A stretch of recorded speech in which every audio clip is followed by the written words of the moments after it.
안녕하세요. You guys, we are finally here at the reunion. Are you super excited? Because I am. I'm a little bit nervous, but I'm here to serve looks like that. But are you feeling venomous? I'm feeling very venomous and so juicy. I am feeling so juicy today. How about you? I'm feeling All very 3 songs now I out turned on the iTunes. stone. Yes. I broke the branch. Yeah. Buy all those songs on iTunes. Yes. I think they brought us together because we're the social media queens of this season. I think it's just because we are the Powerpuff Girls.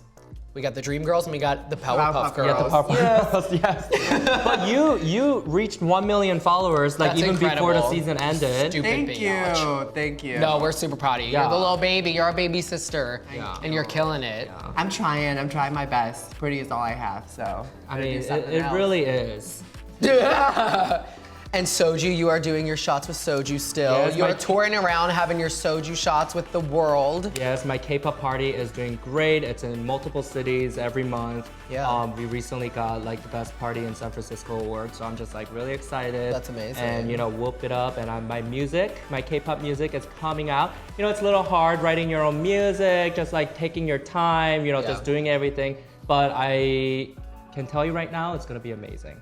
I'm excited for You're you. so hardworking. It's crazy, girl. Girl, I gotta do it. I mean, I didn't make it that far, so I gotta do what I gotta do. Oh, so sis. I feel like it's been super rewarding just because I've definitely been able to start working on my music now, getting that out there. I was doing music in college when I thought I was a little pop star when I was 19 years old, but now I'm actually having an audience to show it to, and I'm being able to write music again, tour around. I just love meeting people. Y'all know I'm a people person, even though I can be a rancid bitch. I'm also a people person, so I love, I just love traveling around, meeting everyone, and seeing the people that actually like support us and interacting with them. That's like the most special part to me. It's crazy. I feel like you get this too when you go to like a certain town. You see like all the Asians Oh, in that town just like gravitate. I feel like I really do. I really do relate to that. No, shut up. We are the social media queens of season 11. Do you feel like there's some pressure of being titled a social media queen? Well, girl, none of us made it to the top, so. I think this season it was interesting that usually in the past like the pageant queens kind of were put in this box. I feel like the social media queens were put in this box Because it's so much bigger now. Yeah, that's like what most people are a now. lot of comments like, oh, they can't perform, they're Right. only look queens, and Which you they can't, but act. like you're a blogger, They can't but like walk in we heels, still love which I you. can. Yeah, no, but I feel like definitely, even individually, all of our journeys, that we definitely still got to show everyone like what it is we love, what we do. We got to show who we are as a drag entertainer, and I think I'm still super proud of everything that we did. Yeah, plus two. And I feel like when they say social media queens aren't talented, it's like it takes a lot of It talent does. It does. to have an online presence. It definitely and does. It to takes a lot have of commitment. people like you for your brand,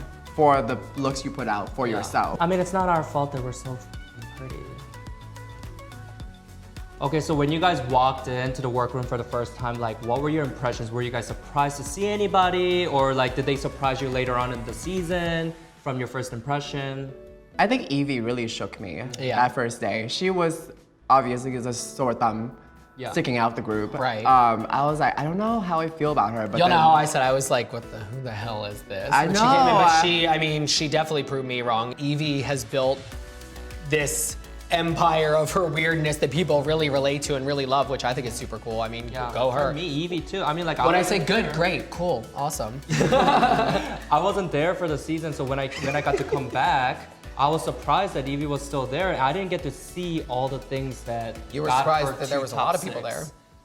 So so I think Evie, but also like Ariel, like before I met you, like I already had like heard about you. You know what I mean? And I think that's why, like, in the beginning, we didn't really get along. Right. Yeah. No, I remember, like, when I first interacted with you, I was like, oh, I know, like, her from online. And that's why I had that stuff to say about you, because we had never even met, and we were just going based off of, like, nothing. And I just went into there being like, oh, I don't like this girl. Definitely all three of us knew all of each other. I thought, I thought I was gonna like you either. Right. I thought we were gonna like fight. I mean, I don't because like we're, me either. I'm just kidding. I love that. I love that journey for you. Mean Ariel. How did you guys feel like after the fact when we came back for the makeover challenge?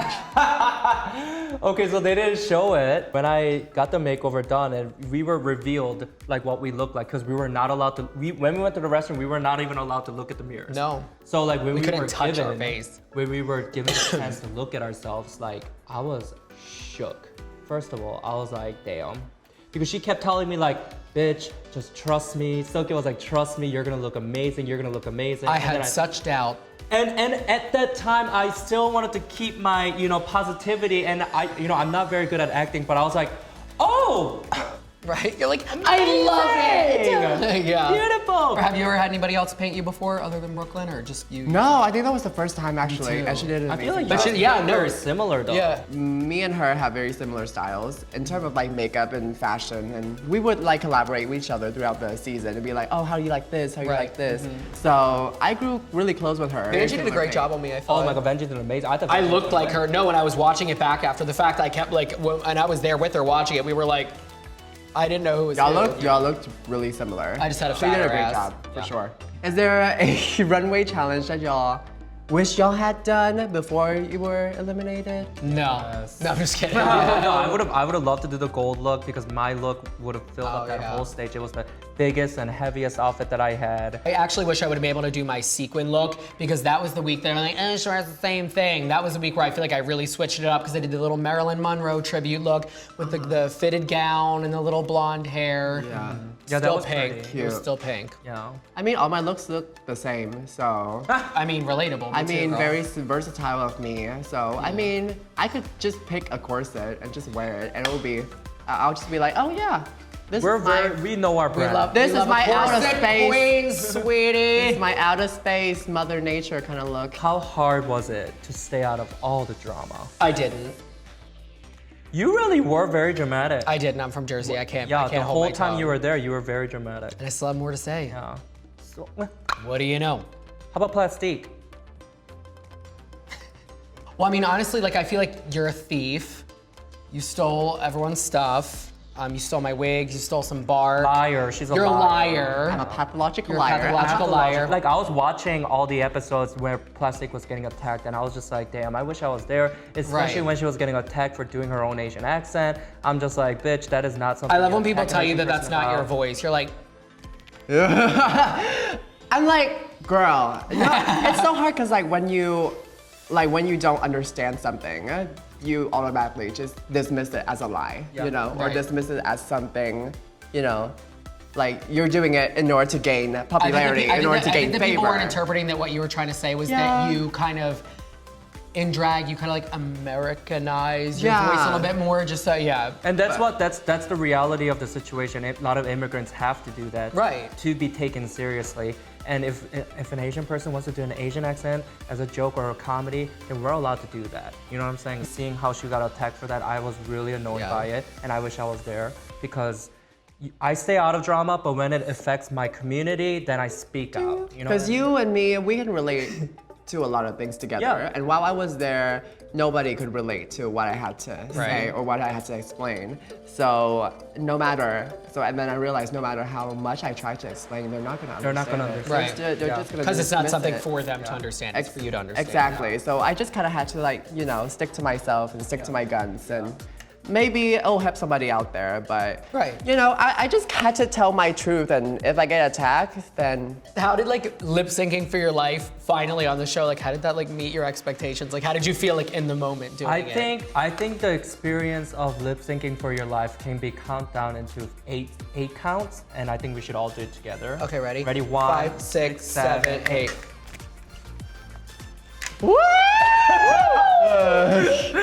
Leave me alone.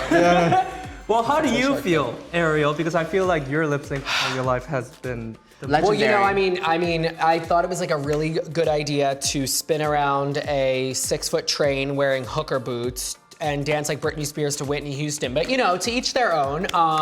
But yeah, I think that like people don't realize when they're like kind of like watching them battle it out. They think that they're like watching some like wrestling match on TV. They're like, yo.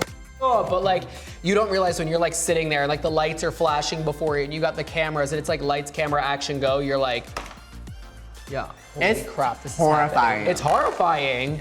It's like you get one chance at this, and this can make or break Well, your because there's a career. difference between entertaining like at a club and like lip syncing at a club and being like you're working, and then this is like you're like fighting for your freaking career on national television. Yeah, because at a club, like people are cheering you on, they're tipping you, so you get those moments. But Right. when you're doing it on the TV screen, like the judges are literally and you're cheering yourself on. exactly. Hardly, Yeah. because you're freaking out. Yeah, and then like each performer, we're performers that have our own way of performing. So it's like you just gotta do what you gotta do. And the Yeah. song might not be your type of song to Exactly. perform. Okay. I don't do Whitney. Best of both I worlds. love Whitney, but I don't do. What? I'm not performing basketball. Now I do. I will. Now I make. That's the way I make money. Now. Yeah. Now that they expect you to do, Only best of both worlds. what did you learn about yourself throughout this experience? I feel like I think I learned that I like kind of like live in my head a little bit too much at times. And I think I really psyched myself out a lot during this competition. And you just gotta like shake it off and let it go. And like, and it's really good to know that like, just in a competition setting, because I am an only child and I know that I can be a brat. Like I'm not an idiot, I'm not oblivious. But like when you have like people that are really there supporting you, like even like the episode with you, like when you were like helping me out with the mermaid thing, when you know that like you just like create your own family in like such an insane environment like this, it helps you to not second guess yourself so much. So I mean, really the friends you make through this career path are really everything. So it's like to just be kind, be nice to everyone, because they will always be there to give you a helping hand, even though they slip and fall like a dumb bitch. I still cheer you on back there, bitch. Still cheer you on. Show them the faces that you made Oh, yeah. when I did my lip sync. Yeah, we did have my to lip sync reenact and I this. turned around Okay. and Bitch. their faces were like. I was like, Plastique was like, oh, girl.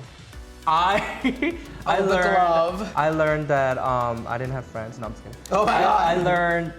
I learned to like actually find my own voice. I feel like at the time I was still such a beginner queen that I just didn't really understand like who I was as a drag queen. And I think through this experience, I found my voice. I found like I built a stronger brand now. And as an artist, I feel a little bit more confident about who I am. Yeah. That's awesome. How about you, Plastique? I feel like going into it, I was just so focused on winning, and that I was like, I have to slay every single challenge, because I brought 25 corsets and all the makeup in the world. But it's much more than that, you know. Yeah. Throughout the competition, I feel like I didn't have fun enough. Like I forgot like what I was here for. Right. And I was here for, doing drag, Right. rather than fighting, like, or going out of my way to win a crown. Yeah. And then throughout the journey, I made such amazing friends like you too. Yeah. And it really is the Sisters. the Powerpuff sisters. Squirrels. Sisters. I'm really glad that we got to do this together. I know, me and that we too. were on the same season. I love you guys. Love you guys. Because I think it was Even though all the crap that went down, I feel like, especially you two, seriously, that we all got to go through this together and be messy together, like sisters, like real sisters. Like that. Like that.